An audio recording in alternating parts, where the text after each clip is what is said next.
Hello, lovely humans, and welcome to my channel, or welcome back to another video if you have been here before.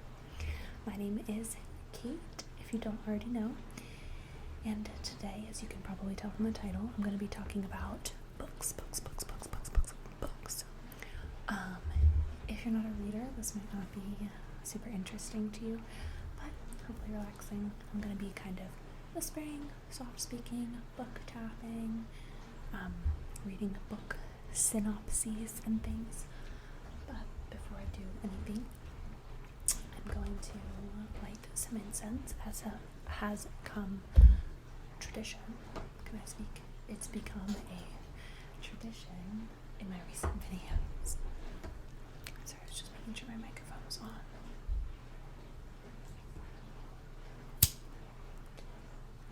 There's a subscriber who has asked me to do lighter trigger videos. Well, and I will be soon.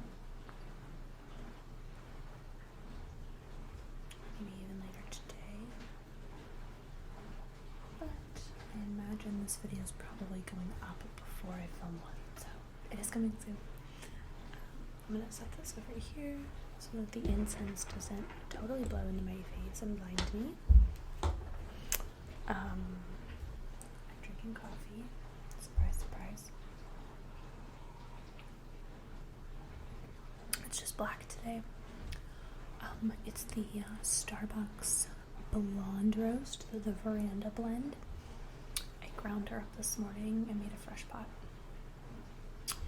So that's that. I'm also trying something new with my hair, and every time I look at myself, I'm like, I don't really like it. But it's there. So I wanted to talk about, I'm a big fan of like BookTube. I watch a lot of book YouTube videos, both within the ASMR community and outside the community, just to hear what other people have to say, for recommendations. I just find it relaxing because I love to read. And anyways, so a lot of times people do their like monthly wrap-ups.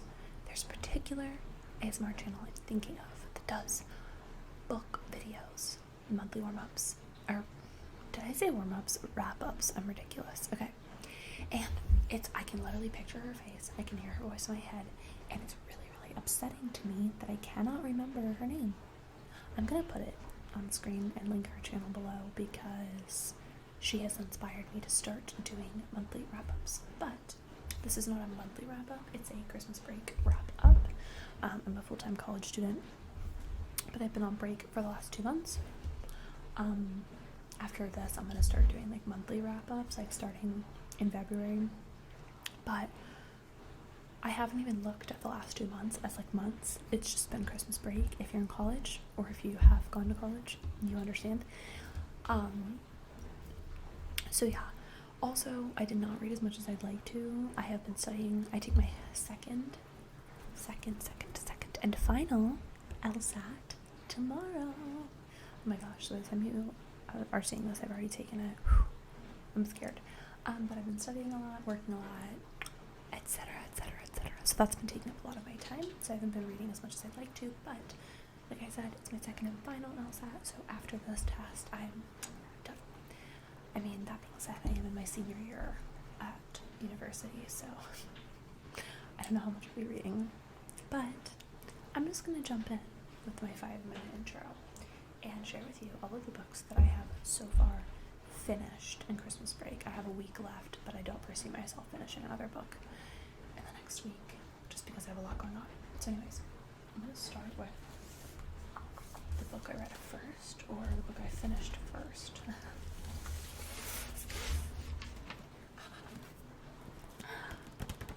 I would imagine that the majority of you know what this is. It is the new Twilight book. It was released this summer 2020.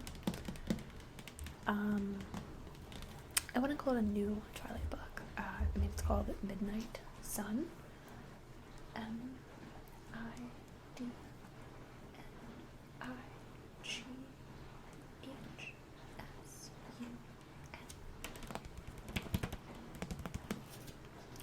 But basically, Stephanie Meyer released a retelling of the first Twilight book from the point of view of Edward.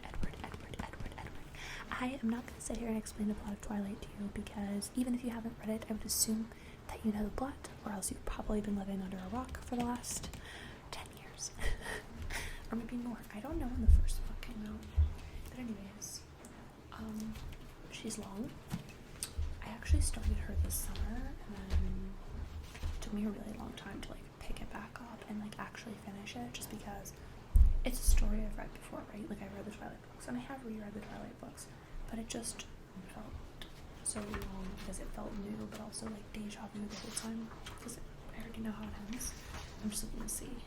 Okay, 658 pages, which is quite long in my opinion, especially again for a story I already know. I enjoyed the book as a big like Twilight fan. But like I won't read it again. I don't have an interest, like if she writes New Moon the same way, but I'm sure I'll read it.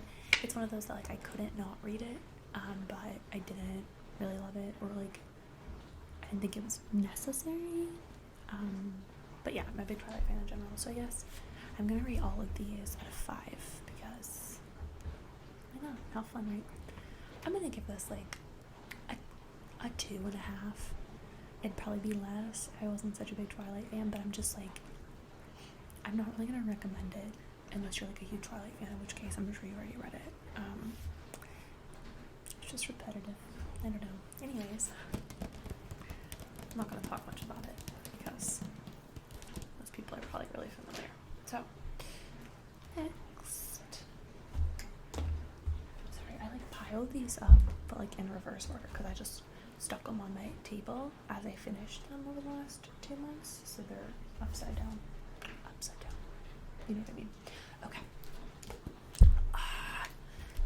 Next book I read is I'm Thinking of Ending Things.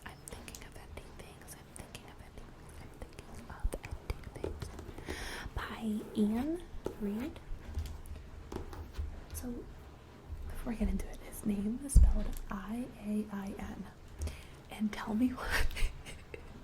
Even though I'm pretty sure it's Ian. I've actually seen interviews with him, and I'm pretty sure they just called him Ian. But in my little head, I kept pronouncing I was pronouncing it as Ian. And then I saw an interview and I was like, is his name Ian? It looks like Ian. Okay. Anyway. They turned this into a Netflix original movie. And I kept seeing the movie and like never watching it. And to be honest with you, I don't know why I had the idea. This was like a romantic novel, like a rom-com, like just from seeing the movie. I don't know. Like I didn't watch the movie, but like seeing it pop up on my suggested, I thought it was gonna be a romantic comedy. It's not. But the reason I decided to pick up this book was because of the ASM artist whose name I can't remember. I'm so sorry. I'm like really mad I can't remember her name because I watch her content constantly. But she talked about how amazing this book was. Actually, I heard several people talk about this book. So I'm gonna read the little synopsis and then tell you what I thought.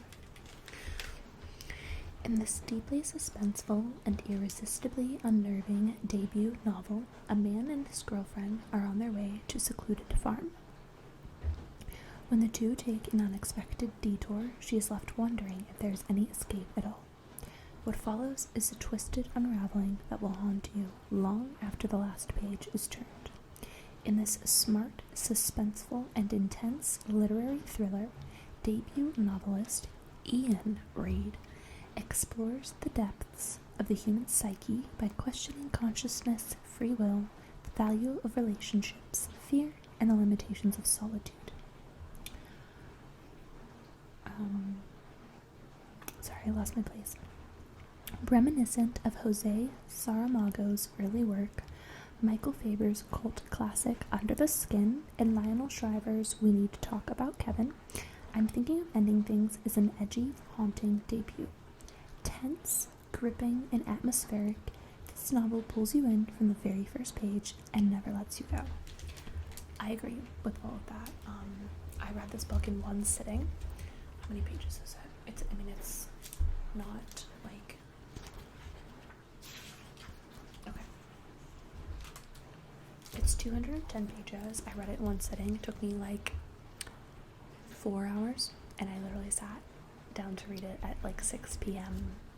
a few weeks ago when I went to read it, and I never got up until I finished it. And I'm a big reader, but I don't normally do that. I was hooked, like, in the first 5 pages. It's not one of those books where you have to, like, give it a chance. Like, I was immediately, like, obsessed. Yeah, I mean, it's really hard to describe it and talk about what it's about without giving too much away. So I just recommend that you read it. And my boyfriend was the same way. I gave it to Patrick to read because I was talking about it, and obviously he saw me finish it all at once, and he was like, oh, I have to read that next. He also read it in one sitting. So it's not just me. Everybody I've heard talk about it loves it. It's a really quick read. I get pretty much all my books from my library. So I'm not sure what, like, the price of the book is, but honestly, I'll probably end up buying this book. I like to get my books from the library so that I don't buy a book and then like end up not liking it. So I get books from the library, and if it's a book I love and see myself rereading in the future, I'll go ahead and purchase it. So I'm sure I'm gonna do that. But it was amazing. It's one of those that, yeah, it sticks with me. I still think about it like once a day, and I read it a few weeks ago. I had to go watch interviews afterwards and just read more about, yeah, his influences and the story. It's really gripping. It's disturbing. It's thrilling. It's very intense, like edge of your seat the whole time you're reading it. And I also want to say, good luck trying to predict the ending, because I could not. So I'm gonna give this one 5 stars. And I'm pretty critical, so that doesn't happen a lot, but 5 stars. Okay, where am I putting the books that we talked about? Just over here. Okay. The next book I read, where is it? It's not here. I'll be right back.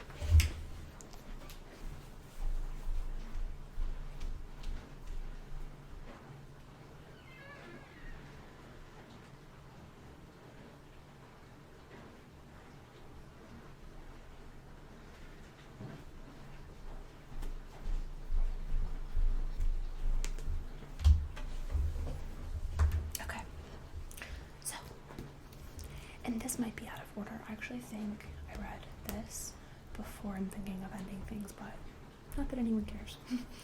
Okay, little fires everywhere, little fires everywhere, little fires everywhere. Oh, there's like nothing better than the sounds of like a paperback book, in my opinion. Again, another one that most people probably heard of. It was turned into a Hulu original series, but I did read the book first. Oh, that's another thing I wanted to touch on. I'm thinking of ending things. The movie was terrible, in my opinion. Absolutely not worth watching. It's over 2 hours long. I just wouldn't recommend it. Anyways, so I read this before the show. I thought it was really an amazing book. This one I didn't read in a single sitting, but it did take me, like, I read it over the course of 24 hours in a day.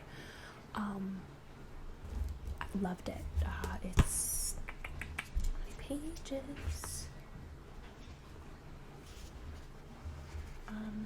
Sorry, there's like a part in the back where it's like acknowledgements and stuff. Okay, this one's 336 pages. It's definitely like a drama, and I mean, it's definitely not a series. I don't think the author plans on writing another book following, just because it's sort of all like wrapped up. I could be wrong about that, but I could honestly see this being a series. Like, there's just so much that happened, and I would definitely read a second book, but I'm just gonna read the back and make my life a little bit easier. In Shaker Heights, a placid, progressive suburb of Cleveland, everything is planned. From the layout of the winding roads, to the colors of the houses, to the successful lives its residents will go on to lead. And no one embodies this spirit more than Elena Richardson, whose guiding principle is playing by the rules. Enter Mia Warren, an enigmatic artist and single mother who arrives in this idyllic bubble with her teenage daughter, Pearl, and a disregard for the status quo that threatens to upend this carefully ordered community. Suspicious of Mia and her motives, Elena is determined to uncover the secrets in Mia's past. But her obsession will come at unexpected and devastating costs. Little Fires Everywhere explores the weight of secrets, the nature of art and identity, the ferocious pull of motherhood, and the danger of believing that following the rules can avert disaster.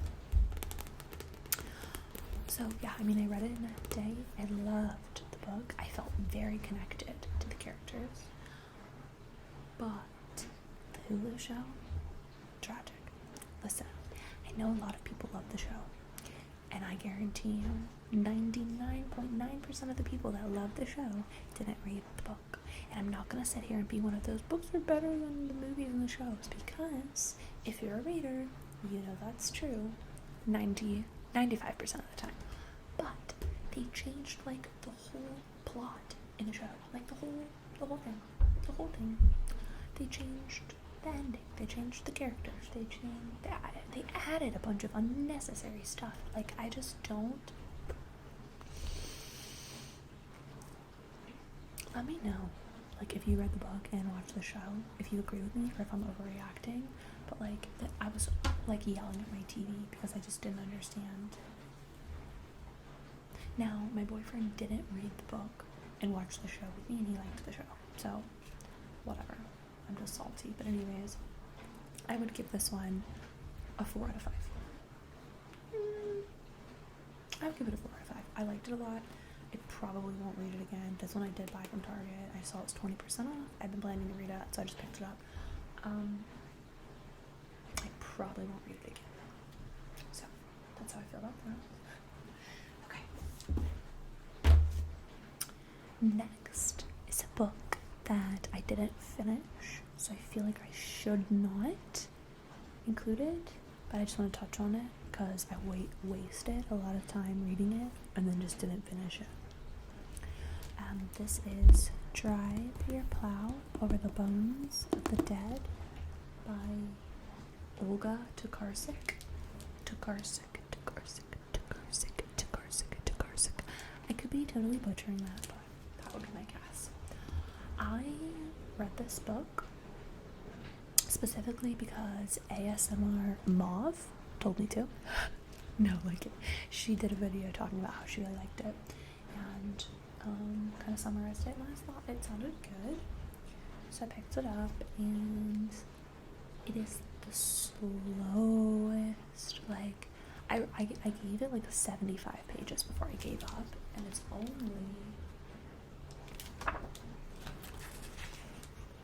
only 274, and I read like 70 some pages before I finally gave up, so I feel like I gave it a pretty good chance. And like, by 70 some pages, the plot had not yet been introduced. Like, it's told from the point of view of this woman that I believe lives in a Polish village. Yes, Polish village. That's literally exactly what it says in the summary. It's this woman. She lives in a Polish village. She's kind of like a shut-in, but it's like a very small town.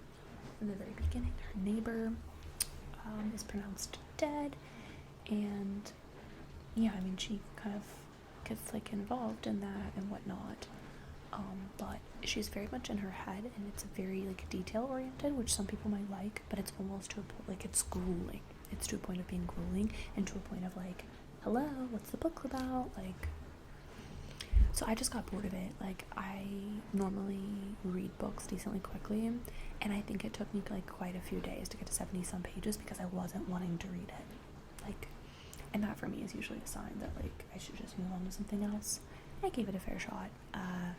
ASMR Mauve recommended it though, so give it a try if, you know, more of a slow build is your thing. But after reading, you know, the couple books I just mentioned, I just really couldn't get into this one. So, I will read you the summary in the book, because obviously there is a plot, I just didn't get to it, so. In a remote Polish village, Janina devotes the dark winter days to studying astrology, translating the poetry of William Blake, and taking care of the summer homes of wealthy Warsaw residents. Her reputation as a crank and a recluse is only amplified by her not-so-secret preference for the company of animals over human. Then a neighbor, Bigfoot, turns up dead. Soon other bodies are discovered in increasingly strange circumstances. As suspicions mount, Janina inserts herself into the investigation, certain that she knows who done it. If only anyone would pay her mind. A deeply satisfying thriller come fairy tale, Drive Your Plow Over the Bones of the Dead is a provocative exploration of the murky borderland between sanity and madness, justice and tradition, autonomy and fate. Whom do we deem sane, it asks. Who is worthy of a voice? So it sounds really interesting, but on page 70, and there hadn't been like a second body like it mentions here, I was just like, over it. It's just a dense read, but you may like it. So I didn't read the entire book, so I don't feel comfortable reading it, so I'm not going to. Okay, next is a classic. It's Brave New World by Aldous Huxley. This book was written in the 30s, I believe. It's so crazy. I was just thinking, like, it's the year 2021, and in just 2 short decades, when we say the 30s, we'll have to specify that it's the 1930s, not the 2030s. Take a second to think about that. Wild. Anyways. The paperback sounds.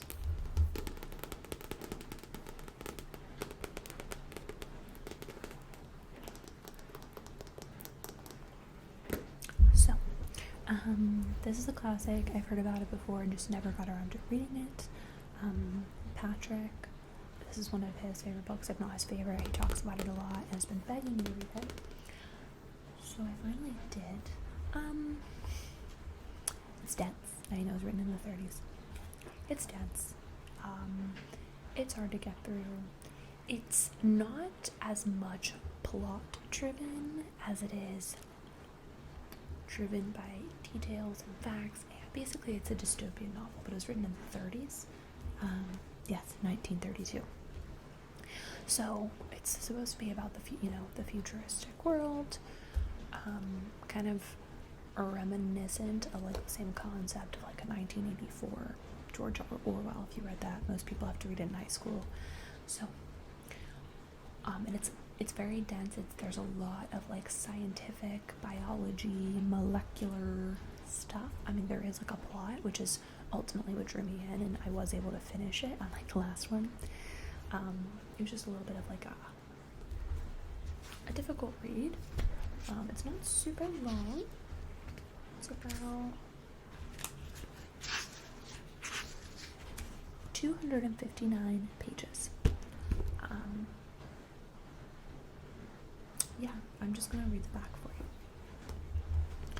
Aldous Huxley's tour de force, Brave New World, is a darkly satiric vision of a utopian future, where humans are genetically bred and pharmaceutically anesthesia, y'all, to passively serve a ruling order. A powerful work of speculative fiction that has enthralled and terrified readers for generations, it remains remarkably relevant to this day as both a warning to be heeded as we head into tomorrow and as thought-provoking, satisfying entertainment. So yeah, I would... Sorry, my dishwasher's making weird noises, if you can hear that. But yeah, I would agree with that.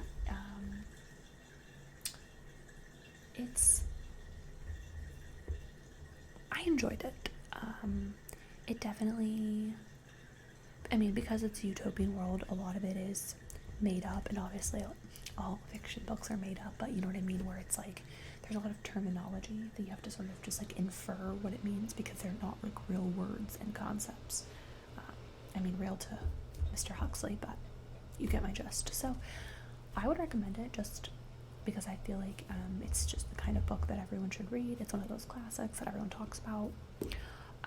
It's a good piece of literature, and considering the fact that it was written in the 30s, I mean, his mind is clearly very spectacular and imaginative. So yeah, basically it's about, you know, there's factories where they manufacture like test tube babies. No one has mothers and fathers. It's all genetically like engineered, and they are engineered into a class system. So certain babies are specifically given like things wrong with them to be in lower classes to protect like a classist society where everyone has their place. And it's definitely very deeply disturbing, especially with everything going on in the world.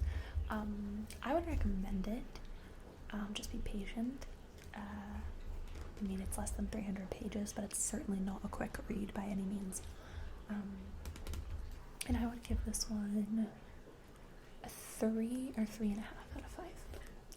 Okay, now this is the last book that I finished, and I actually just finished it this morning.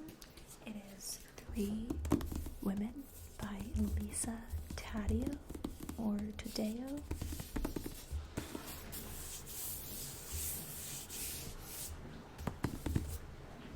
It's actually funny because I had requested this book at the library, and then I was at a friend's the other day.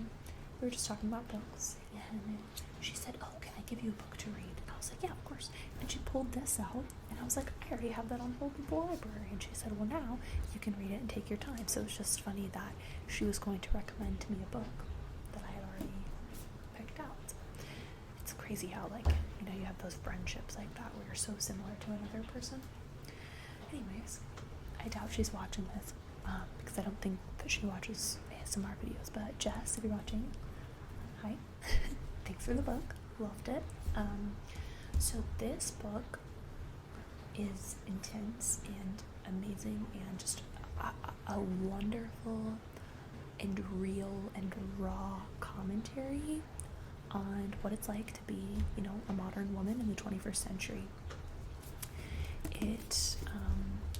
I've actually, the inside cover is pretty long, and since I just read it, it's super fresh in my mind, so I'm just going to go ahead and kind of summarize it for you in my words. So the author sort of tracks and accounts the stories of 3 real women.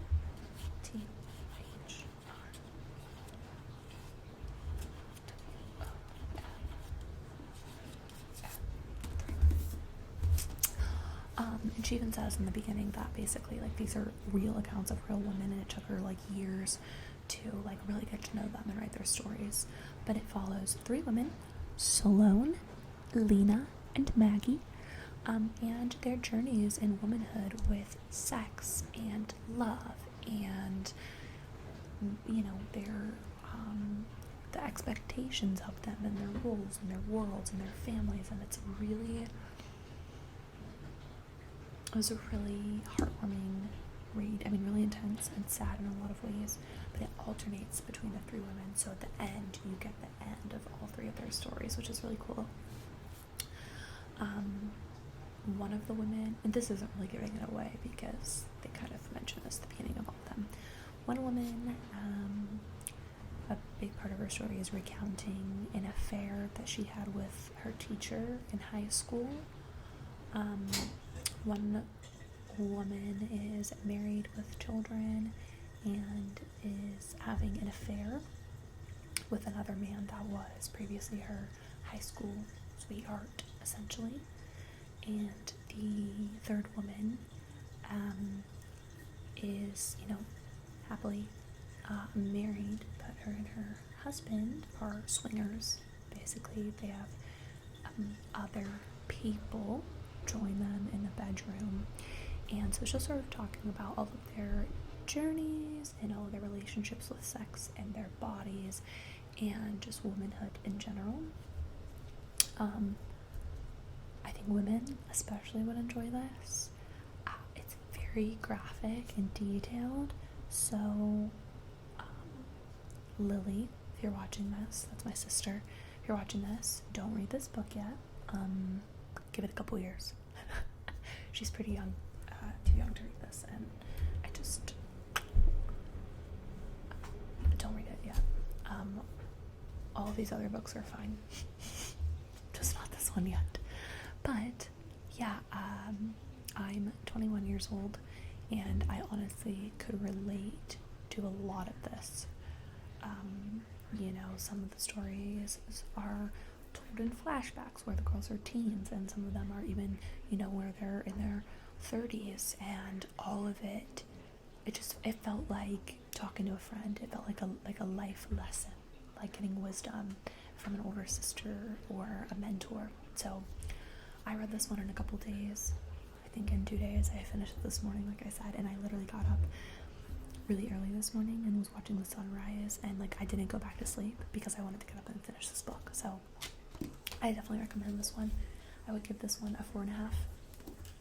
It's nonfiction, but just so entertaining and just really thought-provoking.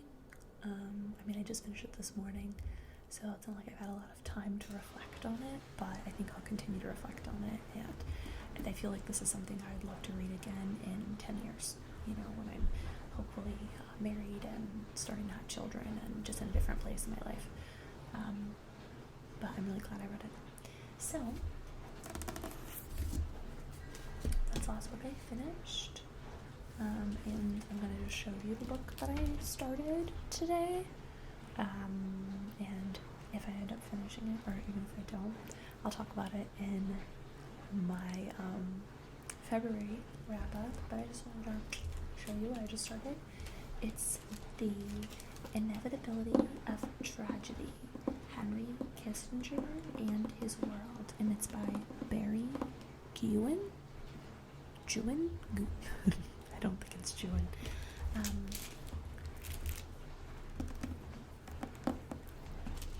So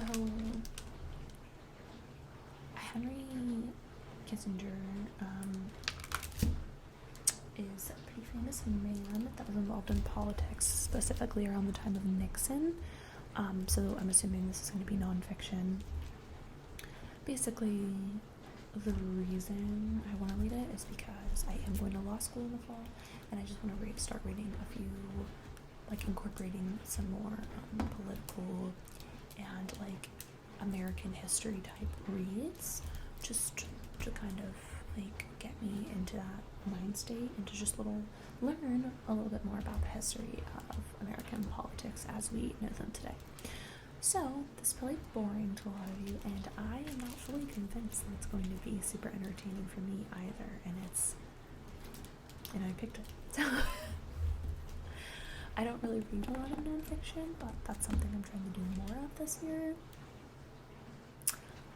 Specifically like historical nonfiction, because I feel like I really need to brush up on my like history of politics. I'm really up to date on current politics, but I feel like, you know, to best understand the present, we must understand the past, and blah blah blah blah blah.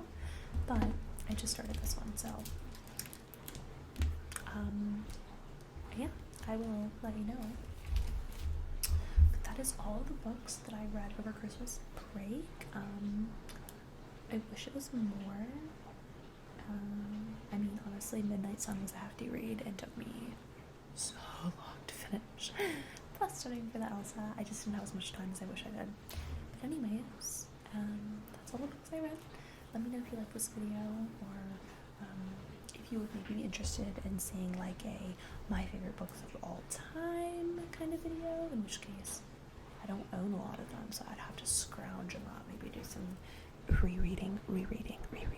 Or if you have any book recommendations, if you liked any of these books and want to recommend me some similar books, or just maybe some comments, you know. But anyways, that's all I have for today.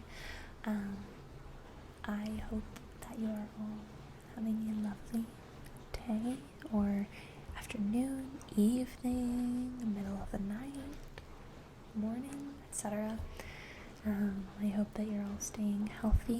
safe, safe, safe, safe. You are all so loved and so special to me. Thank you so much for your support, and thank you so much for watching.